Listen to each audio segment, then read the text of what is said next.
भक्तों 28 अगस्त 2026 रक्षाबंधन पर भयंकर चंद्र ग्रहण लगने जा रहा है, जिसका प्रभाव भारत के कण कण में कोने कोने में दिखाई देगा। इसलिए भूलकर भी इस चंद्र ग्रहण के सूतक काल के समय ये 5 गलतियां मत करना। खासकर महिलाएं इस बात का विशेष ध्यान रखें, नहीं तो आपको पूरी जिंदगी पछताना पड़ सकता है। इसलिए वीडियो को पूरा देखें, क्योंकि ये बहुत ही घातक चंद्र ग्रहण साबित होने वाला है पूरे के पूरे 144 वर्षों के बाद। इस प्रकार का ग्रहण भारत में दिखाई देगा, इसलिए इस चंद्र ग्रहण का प्रभाव पूरी की पूरी 12 राशियों पर दिखाई देगा।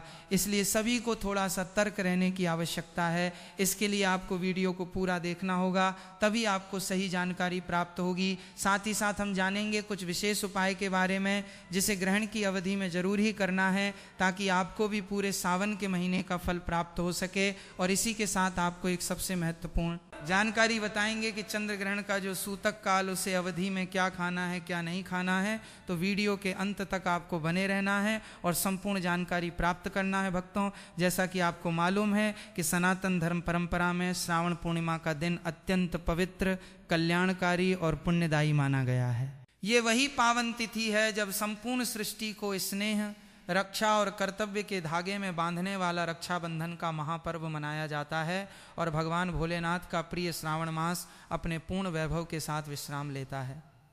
परंतु इस वर्ष 28 अगस्त को पड़ने वाली श्रावण पूर्णिमा साधारण पूर्णिमा नहीं है, बल्कि ये एक अत्यंत दुर्लभ, ऐतिहासिक और अलौकिक ज्योतिषीय महासंयोग को अपने भीतर समेटे हुए है। ज्योतिष शास्त्र और वैदिक पंचांग की गणनाओं के अनुसार इस दिन आकाश मंडल में एक अभूतपूर्व घटना घटने जा रही है, जब पूर्ण चंद्र ग्रहण का साया पृथ्वी को ढकेगा और चंद्रमा एक चमकीले ब्लड मून यानी पूर्णतः रक्ताभ लाल रंग के रूप में दृश्यमान होगा। धार्मिक ग्रंथों के अनुसार ऐसा महासंयोग पूरे 144 वर्षों के लंबे अंतराल के बाद निर्मित हो रहा है। इस पावन अवसर पर एक ओर जहां भाई बहन के असीम प्रेम का प्रतीक रक्षाबंधन पर्व मनाया जाएगा, वहीं दूसरी ओर श्रावण पूर्णिमा के पूर्ण चंद्र पर राहु और केतु की छाया का विशेष प्रभाव रहेगा। इसके अतिरिक्त इस दिन शिव योग, धन योग, नक्षत्र योग, सर्वार्थ सिद्धि योग, अमृत सिद्धि योग और महालक्ष्मी योग का एक साथ निर्माण हो रहा है, जो इस तिथि को आध्यात्मिक साधना, तंत्र मंत्र सिद्धि, मंत्र जप और दरिद्रता निवारण के लिए सहस्रों गुना अधिक फलदायी और शक्तिशाली बना देता है। वैज्ञानिक दृष्टिकोण से देखा जाए तो जब सूर्य और चंद्रमा के ठीक बीच में पृथ्वी आ जाती है, तो सूर्य का प्रकाश सीधे चंद्रमा तक नहीं पहुंच पाता। पृथ्वी के वायुमंडल से होकर गुजरने वाली सूर्य की लाल तरंगें ही चंद्रमा के धरातल पर परावर्तित होती हैं, जिसके कारण चंद्रमा एक दिव्य लाल रंग में चमकता हुआ प्रतीत होता है। परंतु वैदिक ज्योतिष और पौराणिक मान्यताओं में ग्रहण केवल एक खगोलीय घटना मात्र नहीं है, बल्कि ये ब्रह्मांडीय ऊर्जाओं के भीषण परिवर्तन, देव शक्तियों और दानवी शक्तियों के सूक्ष्म प्रभाव तथा मानव मन व भाग्य पर गहरा असर डालने वाला एक अत्यंत संवेदनशील संधि काल है। ज्योतिष शास्त्रों, स्कंद पुराण और महर्षि पाराशर के सिद्धांतों के अनुसार जब भी रक्षाबंधन और श्रावण पूर्णिमा के दिन चंद्र ग्रहण जैसा गंभीर संयोग बनता है, तो उस समय संपूर्ण पृथ्वी मंडल पर सूक्ष्म तरंगे और नकारात्मक ऊर्जाएं अत्यंत तीव्र हो जाती हैं। चंद्रमा को शास्त्रों में मन, माता, मानसिक शांति, जल, तरलता और धन का कारक माना गया है। जब चंद्रमा पर राहु केतु का ग्रहण लगता है, तो व्यक्ति की मानसिक स्थिति, निर्णय लेने की क्षमता और घर की सुख शांति प्रभावित हो सकती है। यही कारण है कि शास्त्रकारों ने इस महासंधि काल में कुछ विशेष सावधानियां, नियम और संयम बरतने का स्पष्ट आदेश दिया है। इस दिन की गई एक छोटी सी भूल या असावधानी व्यक्ति के जीवन में वर्षों तक चलने वाली दरिद्रता, गृह क्लेश, व्यापार में भारी नुकसान और नवग्रहों की भयंकर पीड़ा का कारण बन सकती है। विशेषकर गृहस्थ माताओं, बहनों और परिवार के मुख्य सदस्यों के लिए यह अत्यंत आवश्यक है कि वे ग्रहण काल और सूतक काल के दौरान शास्त्रों द्वारा वर्जित बताए गए कार्यों से पूरी तरह दूर रहें। इसके विपरीत यदि कोई साधक या भक्त इस दुर्लभ समय की महत्ता को समझकर बताए गए अचूक व अचूक तांत्रिक व वैदिक उपायों को श्रद्धापूर्वक संपन्न करता है, तो उसके 7 जन्मों के पाप नष्ट हो जाते हैं, राहु केतु के अशुभ प्रभाव समाप्त होते हैं और माता लक्ष्मी व भगवान शिव की कृपा से उसके घर में अटूट धन धान्य, आरोग्य और सौभाग्य का स्थायी निवास हो जाता है।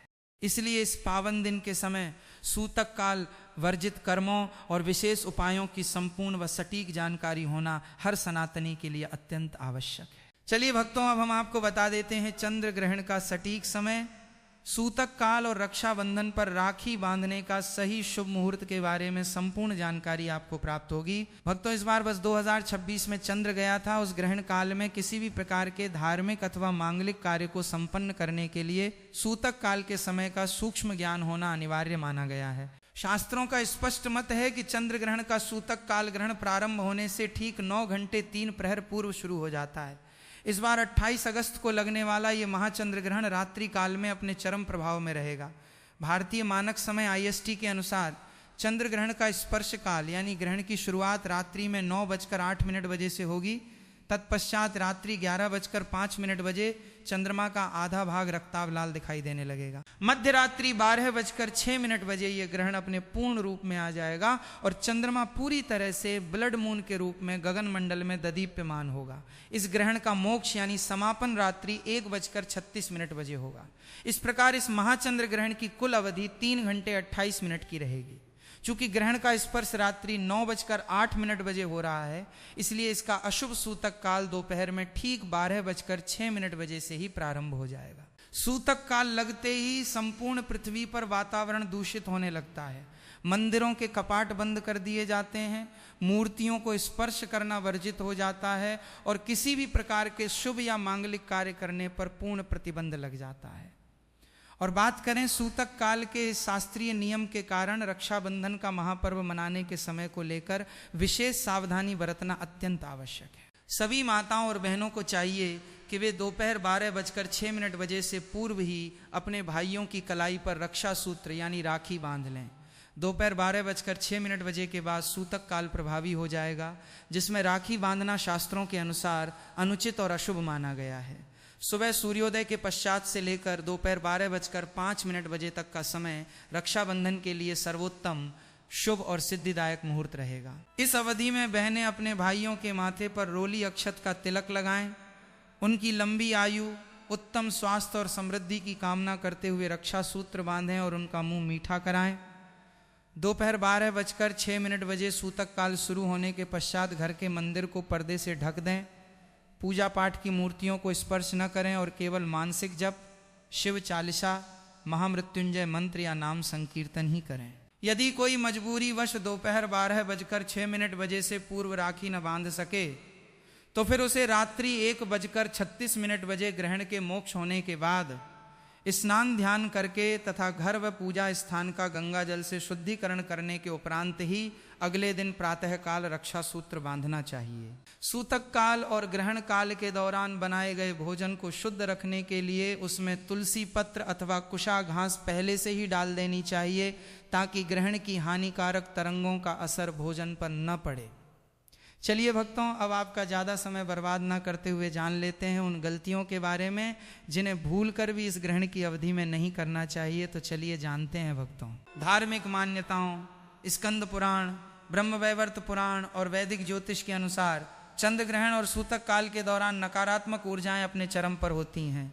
ऐसे समय में स्त्रियों और पुरुषों द्वारा अनजाने में की गई गलतियां भी जीवन भर के दुर्भाग्य का कारण बन सकती हैं। शास्त्रों में ग्रहण काल के दौरान 5 ऐसे कार्यों का उल्लेख किया गया है जिन्हें गलती से भी नहीं करना चाहिए। गर्भवती महिलाओं के लिए विशेष नियम व बाहर निकलने पर पूर्ण मनाही। ग्रहण काल के दौरान सबसे अधिक प्रभाव गर्भस्थ शिशु और गर्भवती महिलाओं पर पड़ता है। दोपहर 12:06 बजे सूतक काल लगने के पश्चात और विशेषकर रात्रि 9:08 बजे से 1:36 बजे तक गर्भवती स्त्रियों को भूल कर भी घर से बाहर नहीं निकलना चाहिए। चंद्रमा की सीधी किरणें या ग्रहण की छाया उनके पेट पर नहीं पड़नी चाहिए। ऐसा माना जाता है कि ग्रहण की दूषित किरणें गर्भस्थ शिशु के शारीरिक व मानसिक विकास को बाधित कर सकती हैं। इस दौरान गर्भवती महिलाओं को चाकू, कैंची, सुई या किसी भी धारदार वस्तु का प्रयोग नहीं करना चाहिए और न ही सब्जी या कपड़े काटने चाहिए।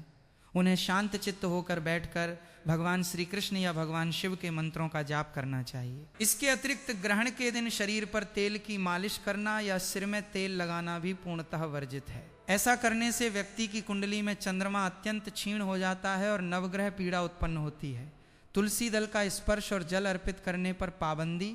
सनातन धर्म में तुलसी माता को अत्यंत पवित्र और पूजनीय माना गया है, परंतु सूतक काल शुरू होने के बाद यानी दोपहर 12:06 के बाद तुलसी के पौधे को स्पर्श करना या उसमें जल अर्पित करना भारी पाप का भागी बनाता है।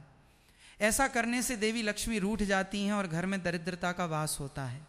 ग्रहण काल में तुलसी माता विश्राम अवस्था में होती हैं और उस समय राहु केतु का नकारात्मक प्रभाव वातावरण में होता है। यदि आपको ग्रहण काल के लिए या भोजन में डालने के लिए तुलसी के पत्तों की आवश्यकता है तो उन्हें दोपहर 12:06 सूतक काल लगने से पूर्व ही तोड़ कर रख लें। सूतक काल में न तो तुलसी तोड़ी जानी चाहिए और न ही पौधे को छूना चाहिए। ऐसा करने से शनि दोष, मंगल दोष और राहु दोष एक साथ जागृत हो जाते हैं।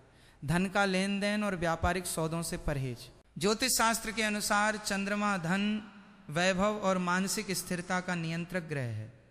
चंद्र ग्रहण के दिन और विशेष रूप से सूतक काल के दौरान किसी भी व्यक्ति को धन का लेन देन, उधार देना, कर्ज लेना या कोई भी नया व्यापारिक अनुबंध डीलिंग नहीं करना चाहिए। यदि आप व्यापारी हैं या निवेश करते हैं तो ग्रहण के दिन बड़े आर्थिक फैसलों से बचें। सूतक काल के दौरान दिया गया धन वापस लौटने की संभावना लगभग समाप्त हो जाती है और लिया गया कर्ज 7 जन्मांतरों तक पीछा नहीं छोड़ता। इस समय किया गया धन का लेन देन लक्ष्मी जी का अपमान माना जाता है, जिससे बनता हुआ व्यापार भी ठप्प हो जाता है और व्यक्ति धीरे धीरे कंगाली की ओर बढ़ने लगता है। पति पत्नी के बीच दूरी, ब्रह्मचर्य का पालन और क्लेश का त्याग। ग्रहण का काल आत्मशुद्धि, संयम और तपस्या का समय होता है। शास्त्रों का कड़ा निर्देश है कि सूतक काल से लेकर ग्रहण समाप्त होने तक पति और पत्नी को पूर्ण ब्रह्मचर्य का पालन करना चाहिए। इस दौरान शारीरिक संबंध बनाना शास्त्रों में महापाप माना गया है और इससे उत्पन्न संतान या मानसिक स्थिति पर अत्यंत नकारात्मक प्रभाव पड़ता है। इसके साथ ही इस दिन घर में वाद विवाद, झगड़ा, क्रोध या किसी का अपमान भूल कर भी न करें। जिस घर में ग्रहण के दिन चीखना, चिल्लाना या क्लेश होता है वहाँ से कुलदेवी और माता लक्ष्मी हमेशा के लिए प्रस्थान कर जाती हैं। घर में नकारात्मक शक्तियाँ अपना डेरा जमा लेती हैं, जिससे पूरे वर्ष भर घर में बरकत नहीं होती और बीमारियां पैर पसारने लगती हैं। तामसिक भोजन, नशीले पदार्थों का सेवन और बाल नाखून काटना। 28 अगस्त के पूरे पावन दिन और रात में भोजन व रहन सहन को लेकर अत्यधिक शुचिता बरतनी चाहिए। इस दिन मांस, मछली, अंडा, प्याज, लहसुन जैसे तामसिक पदार्थों का सेवन सर्वथा वर्जित है। किसी भी प्रकार के मदिरा या नशीले पदार्थों का सेवन करने वाले व्यक्ति पर ग्रहण का ऐसा भयंकर दोष लगता है कि उसके जीवन के सारे शुभ फल नष्ट हो जाते हैं और वो पतन की ओर अग्रसर होता है। इसके अतिरिक्त ग्रहण वाले दिन बाल कटवाना, दाढ़ी बनाना या नाखून काटना अत्यंत अशुभ माना गया है। ऐसा करने से व्यक्ति के सिर पर कर्ज का भार लगातार बढ़ता जाता है और आयु क्षीण होती है।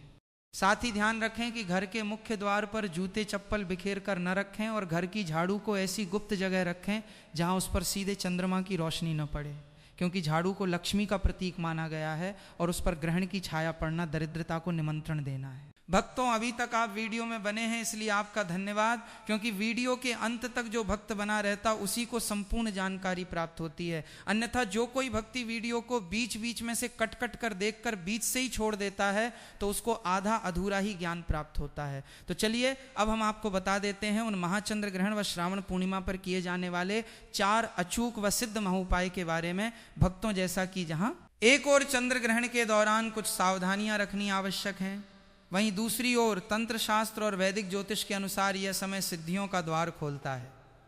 इस दिन किए गए छोटे छोटे सात्विक उपाय व्यक्ति के सोया हुआ भाग्य जगा सकते हैं और राहु केतु के भयंकर से भयंकर दोष को तत्काल समाप्त कर सकते हैं। तिजोरी को धन से भरने का पीतल की कटोरी व सिक्के का महाउपाय। यदि आप अपार धन समृद्धि चाहते हैं और चाहते हैं कि घर में लक्ष्मी का स्थायी वास हो तो चंद्र ग्रहण शुरू होने रात्रि 9:08 से ठीक पहले एक शुद्ध पीतल की कटोरी लें। उस कटोरी में थोड़ा सा पवित्र गंगा जल भरें और उसमें तांबे या चांदी का एक सिक्का या साधारण 1 रुपये का सिक्का डाल दें। इस कटोरी को अपने घर की छत या बालकनी में ऐसी जगह रख दें जहां से उस पर चंद्रमा की रश्मियां या रोशनी आ सकें। पूरे ग्रहण काल रात्रि 9:08 से 1:36 बजे तक ये कटोरी वहीं रखी रहने दें। अगले दिन यानी 29 अगस्त की सुबह स्नान आदि से निवृत्त होकर स्वच्छ वस्त्र धारण करके छत पर जाएं, कटोरी को प्रणाम करें और सिक्के को निकालकर गंगा जल से धो लें। इस सिक्के को माता लक्ष्मी का महाप्रसाद मानकर अपनी तिजोरी, अलमारी या धन रखने वाले स्थान पर लाल कपड़े में लपेट कर रख दें। ये अभिमंत्रित सिक्का चुंबक की तरह धन को आकर्षित करेगा और वर्ष भर आपके घर में धन धान्य की कमी नहीं होने देगा। राहु केतु के भयंकर कष्टों से मुक्ति के लिए पीपल व लौंग का अचूक उपाय।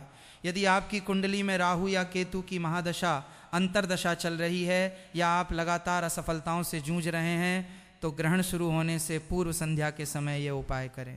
स्नान करने के उपरांत अपने पास के किसी पुराने पीपल के वृक्ष के पास जाएं, वहां तिल के तेल का एक चौमुखा दीपक जलाएं। इसके बाद 2 साबुत फूल वाली लौंग लें।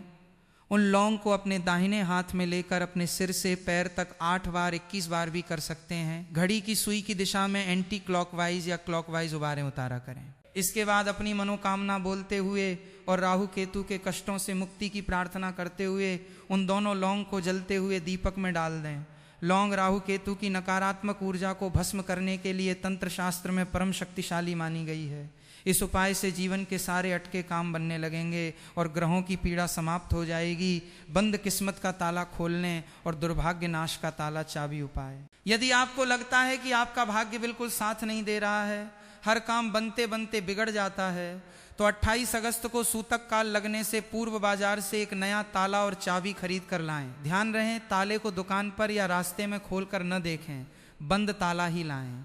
चंद्र ग्रहण शुरू होने से पहले इस बंद ताले और चाबी को अपने घर की छत पर चंद्रमा के प्रकाश के नीचे रख दें। रात्रि भर ग्रहण की किरणें उस पर पड़ने दें। अगले दिन 29 अगस्त की सुबह स्नान करने के बाद उस ताले चाबी को बिना खोले किसी शिव मंदिर के पुजारी को या किसी गरीब जरूरतमंद को आदर पूर्वक दान कर दें। जैसे ही वो व्यक्ति उस ताले को खोलेगा वैसे ही आपकी बंद किस्मत का ताला खुल जाएगा और आपका दुर्भाग्य हमेशा के लिए समाप्त हो जाएगा। माता लक्ष्मी के स्थायी निवास के लिए स्वास्तिक व दीपदान का महा उपाय। चूंकि इस दिन श्रावण पूर्णिमा भी है जो माता लक्ष्मी और भगवान विष्णु को अत्यंत प्रिय है, इसलिए ग्रहण शुरू होने से ठीक पूर्व शाम के समय अपने घर के मुख्य द्वार को अच्छी तरह स्वच्छ करें। इसके बाद गाढ़े हल्दी के घोल से या कुमकुम से मुख्य द्वार के दोनों तरफ शुभ स्वास्तिक का चिन्ह बनाएं। स्वास्तिक के नीचे कुमकुम से श्री लिखें। इसके बाद मुख्य द्वार के दोनों ओर गाय के शुद्ध घी का एक एक दीपक प्रज्वलित करें। हल्दी माता लक्ष्मी और बृहस्पति का प्रतीक है। ग्रहण की रात किया गया यह उपाय घर की सीमा को बाह्य नकारात्मक शक्तियों से सुरक्षित कर देता है और धन की देवी लक्ष्मी को घर में प्रवेश करने के लिए आमंत्रित करता है। इससे घर में सकारात्मक ऊर्जा का संचार होता है और ग्रह क्लेश हमेशा के लिए मिट जाता है। चंद्र ग्रहण का प्रभाव सभी 12 राशियों पर अलग अलग देखने को मिल सकता है। मेष राशि वालों के लिए ये समय मिला जुला रहेगा। मान सम्मान में वृद्धि हो सकती है, लेकिन मानसिक तनाव बढ़ने और कार्यक्षेत्र में सहकर्मियों से अनबन की संभावना रहेगी। इसलिए हनुमान जी को चमेली के तेल में सिंदूर मिलाकर अर्पित करना शुभ माना जाता है। वृषभ राशि वालों को आर्थिक मामलों में उतार चढ़ाव का सामना करना पड़ सकता है। लेन देन में सावधानी रखें और स्वास्थ्य विशेषकर आंखों तथा पेट का ध्यान रखें। इसके लिए दूध और चावल का दान करना शुभ रहेगा। मिथुन राशि के जातकों के लिए चंद्र ग्रहण लाभदायक रह सकता है।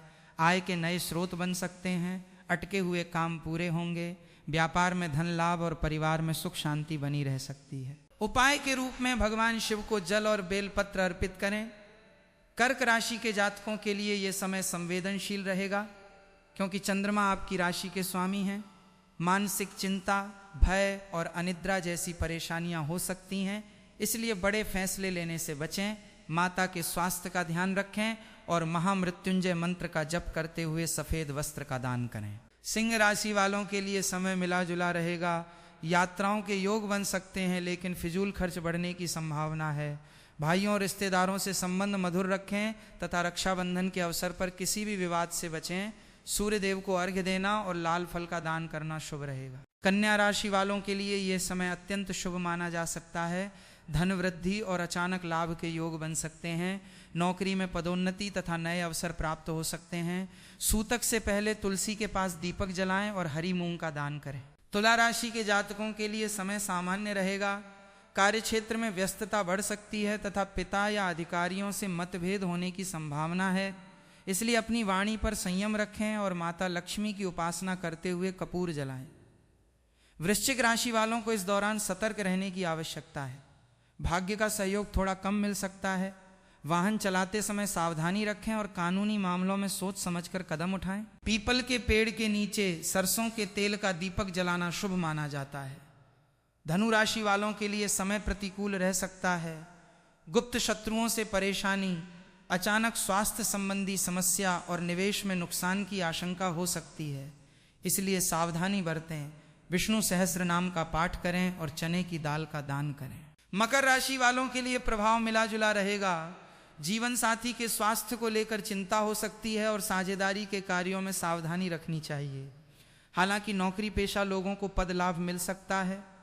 शनिदेव के सामने तिल के तेल का दीपक जलाना शुभ रहेगा। कुंभ राशि वालों के लिए चंद्र ग्रहण अत्यंत शुभ परिणाम दे सकता है। शत्रुओं पर विजय, पुराने रोगों से राहत, रुका हुआ धन वापस मिलने और प्रतियोगी परीक्षाओं में सफलता के योग बन सकते हैं। हनुमान चालीसा का पाठ करें और काले तिल का दान करें। वहीं मीन राशि वालों के लिए यह समय थोड़ा चिंताजनक रह सकता है। संतान को लेकर चिंता, विद्यार्थियों का पढ़ाई से मन भटकना और प्रेम संबंधों में गलतफहमियां उत्पन्न होने की संभावना हो सकती है। ऐसे में भगवान विष्णु को पीले फूल और हल्दी अर्पित करना शुभ माना जाता है। ध्यान रखें कि ये ज्योतिषीय मान्यताओं और धार्मिक परंपराओं पर आधारित सामान्य बातें हैं। इन्हें निश्चित भविष्यवाणी या चिकित्सा सलाह के रूप में नहीं लेना चाहिए। वक्त खासकर ग्रहण अवधि में खान पान को लेकर थोड़ी सी सावधानी बरतनी चाहिए। तो चलिए हम आपको बता देते हैं कि ग्रहण काल में क्या खाएं, क्या न खाएं और साधना का विशेष महत्व क्या है। भक्तों, ग्रहण और सूतक काल के दौरान खान पान को लेकर भी विशेष नियमों का पालन करना अनिवार्य बताया गया है। सामान्य स्वस्थ व्यक्तियों को सूतक काल दोपहर 12:06 बजे के बाद से भोजन करने से बचना चाहिए और ग्रहण काल रात्रि 9:08 से 1:36 बजे तक में तो जल का सेवन भी अति आवश्यक होने पर ही करना चाहिए। हालांकि बालक, वृद्ध, रोगी और गर्भवती महिलाओं के लिए यह कड़ा नियम लागू नहीं होता। वे आवश्यकता अनुसार फलाहार या सात्विक आहार ले सकते हैं। परंतु ये ध्यान रखना अत्यंत आवश्यक है कि सूतक काल शुरू होने से पहले ही घर में रखे सभी पीने के पानी के मटकों, दूध, दही, घी, पके हुए भोजन और अनाज में कुशा घास या तुलसी के पत्ते अवश्य डाल दें। तुलसी और कुशा में वातावरण की विकिरणों और नकारात्मक ऊर्जा को सोखने तथा खाद्य पदार्थों को दूषित होने से बचाने की अद्भुत क्षमता होती है। ग्रहण समाप्त होने के पश्चात यानी 29 अगस्त की सुबह पूरे घर की साफ सफाई करें। फर्श पर पोंछा लगाते समय पानी में थोड़ा सा सेंधा नमक मिलाएं और स्वयं स्नान के जल में गंगा जल मिलाकर स्नान करें। इसके बाद घर के मंदिर की मूर्तियों को गंगा जल से स्नान कराएं, नया वस्त्र पहनाएं और तत्पश्चात ही रसोई में ताज़ा भोजन बनाकर ग्रहण करें। ग्रहण के तुरंत बाद सामर्थ्य अनुसार तिल, गुड़, वस्त्र, अनाज, तांबा या चांदी का दान किसी निर्धन या ब्राह्मण को करना महापुण्य प्रदान करता है। 28 अगस्त का यह दिन डरने का नहीं बल्कि संयम, विवेक, भक्ति और साधना का दिन है। यदि आप इस पावन अवसर पर बताए गए नियमों का निष्ठापूर्वक पालन करेंगे, वर्जित कार्यों से दूर रहेंगे और प्रभु भक्ति में लीन होकर सात्विक उपाय करेंगे तो चंद्रदेव, भगवान शिव और माता महालक्ष्मी की असीम अनुकंपा आपके और आपके संपूर्ण परिवार पर वर्ष भर बनी रहेगी। आपके जीवन से कंगाली, रोग, भय और कष्टों का सर्वनाश होगा और सुख, समृद्धि तथा अटूट सौभाग्य का आगमन होगा। अगर आपको ये वीडियो थोड़ी सी भी उपयोगी लगी हो तो वीडियो को लाइक करके चैनल को सब्सक्राइब जरूर करें और अपने रिश्तेदारों, फ्रेंडों के साथ इस वीडियो को शेयर करें ताकि उनको भी इस प्रकार की जानकारी से लाभ की प्राप्ति हो सके। मिलते हैं एक और नई वीडियो के साथ, तब तक के लिए नमस्कार। 1 2 3 4 5 6